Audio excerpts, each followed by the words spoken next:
Hi, I'm Simon with AppliancePartsPros.com. Today we're going to show you how to repair your appliance. Are you ready? Remember, anytime you work on your appliance, make sure it's unplugged or the circuit breakers are off so there's no chance of electrocution. In this video, we'll show you how to replace the burner base in the GE range. It's going to be a very easy repair. Should only take a few minutes to show you how to do it. When you open up the package, you're going to get a new burner base. The burner base is mounted on the top of the gas supply tube with the orifice. Together with the burner cap, it shapes up the burner flame. The main reason to replace the burner base is if it's cracked, leaking gas on the side, or if it's simply missing. To replace the large size burner base, we're going to remove the grate. Then I'm going to take off this burner cap, and then I'm going to pull off that burner base.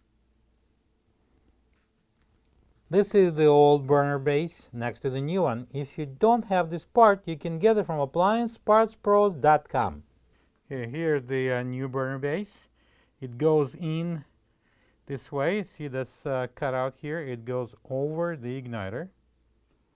So we're going to put it in like that. Simply drop it in. Then we're going to install the burner cap and the grate. And now when we're done, you can plug the wrench back in. Thank you for being a part of another successful repair brought to you by AppliancePartsPros.com.